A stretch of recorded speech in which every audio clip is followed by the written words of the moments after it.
Hey, how's it going, everybody, and welcome back to Big Ball Vlogs. I'm actually trying to remember what channel I'm on because I got two now. I got another channel called Big Ball Shooting. If you're into 2A and shooting, go take a look. Today's video, I get a lot of posts on my only Smooth Q video that I put up, and it wasn't a review video because there were so many other review videos out at the time. I said, hey, why would I want to do something that someone's already done? It was just me playing around with the thing and then posting it. I guess at the time I just didn't really know what to do with this thing. I haven't used it in a while, so I thought I'd break it out. And if you're like me and you're one of these guys that got the Smooth Q when the Smooth Q Assistant was out, and you said, hey, that application absolutely sucks, and you didn't use it, you probably won't know that they've actually updated to a new app called what is it called actually? So they've actually updated to a new application called ZY Play, and this application is absolutely awesome, adding to the value of the Smooth Q. So the original ZU Assistant was buggy, it didn't work, the zoom function was a little bit iffy, which is still a little bit iffy in ZY Play. But when you try to use features like the track feature, like the Dji Osmo can do, it was freezing, it wouldn't move, it couldn't keep up with you. This application now takes away the need to use the Smooth Q PC application to do calibrations, and it also gives you a lot more features now that you couldn't do with ZY Assistant. So let's get into the app and take a look at all the cool new features, and I'm definitely anxious to get out and start using some of these things, so let's take a look. Okay, just because it is like kind of crazy for me to try to do screen record because I always lose sync, I'm going to just do this not cheap, but the easy way, and film it while I'm going through it. Let's get into some of the features of the new application. I'm using this with the Galaxy S8 and it seems to run very smooth. Again, I'll have to get out and kind of test it out to see if it actually works as good as it feels for the first couple of tries. But now you have the ability, like I said, to go in and do a lot more with this, and it's actually a lot smoother and a lot easier to use. So let's go through some of the features. On this side here, you got your home button. If I can get up here. Up on this side, you got your home button, which will take you back to the main screen. You got a button that will take you from camera to video. You got your shutter button and record button. This button here will actually flip the camera from front to rear. This bottom here will get you into the gallery. This button right here is now the feature that I told you was actually kind of buggy on the other application, the ZU Assistant, and that is the track feature.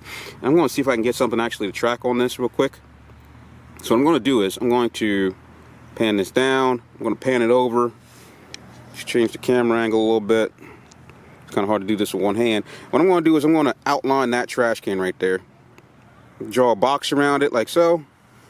And now that trash can is in the track feature. And as you saw, the camera just swung around just to kind of keep track of it because I was moving the actual arm of the gimbal. But I'm going to pick this up right now and I'm going to show you how fast this thing actually moves.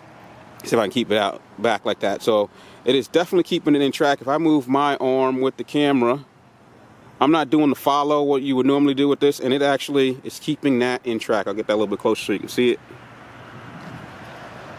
So that track feature is now working 100%. That is one of the features that I bought this for. As you know, the Dji Osmo has the ability to track subjects, and it was smooth. It worked perfectly. So now that they fixed that, this works, and this gimbal for $139, I've seen it as low as $99, is now a lot better. I mean, it has so much more value to this over the Dji Osmo.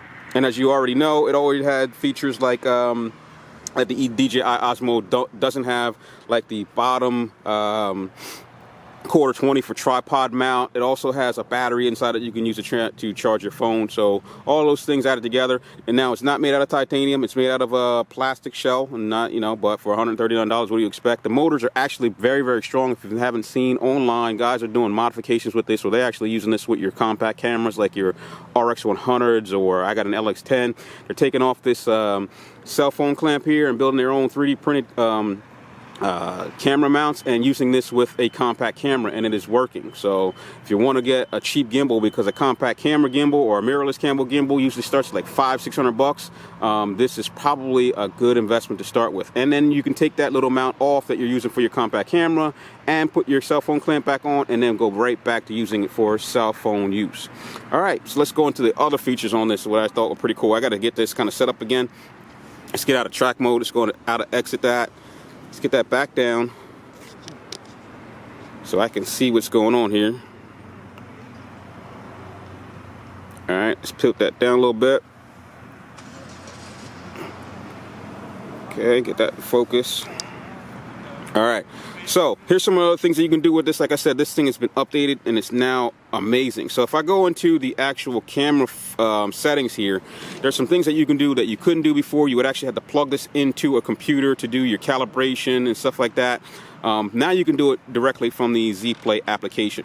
So when you go into your settings, you now have the ability to do things that you couldn't do, like I said, from the other application. You can go in and kind of set your video quality. You've got cell phone for optimized for cell phone use. You've got quality for, I guess, movie-like production. You got an equilibrium, which means, I guess, it's a balance. And then you got excellence, which looks like it's for computer or high-res television screens. On this side, you have different features here. These are the features that you would have to plug into your computer. You can go in and hit calibration. You can do motor calibration, and you can also do what is called a 6-side calibration. The 6-side calibration is where you take the gimbal, you sit on a table, sort of like you have a drone. You got to kind of change the orientation to get it to calibrate. You got to put it on the table in different orientations. I didn't do a motor calibration. I'm anxious to try that out. Yeah, I think I'm gonna have to move. These guys are starting up lawnmowers and stuff now, so I'm gonna move to a different location and finish this. Okay, so let's get back to this. So where was I? So we went through the actual settings feature here. We were actually able to set up the camera quality features. On the left side of this screen, you actually do stuff like calibrate your gimbal. Down here you got your PTZ. PTZ allows you to calibrate the actual pitch, tilt, roll and pan of the gimbal. If it's a little bit too fast for you when you're out trying to do certain scenes and certain shots, I know when I'm trying to do smooth cinematic shots, I'll slow down the pitch and roll so that when I move my hand like this, the camera doesn't just whip left and right. I'm thinking you can also use that to slow down the motion if you're using it for your tracking feature too. If it's like as you just saw when I use it on tracking, that motor can actually swing this camera around pretty fast. It didn't do that before. So if you want to slow that down so that your track is a little bit slower, what I'm thinking is you're probably going to keep it on the fast side just in case your subject starts moving faster. You could do that in this feature. You've got general down here. General is just giving you your software and your device information. And then live, I haven't been able to figure out what that is because it's in like I'm thinking Chinese, so I'm not sure what that is, but I'm thinking it might be like some kind of live feature that this might actually get in the future where you can probably live stream with it.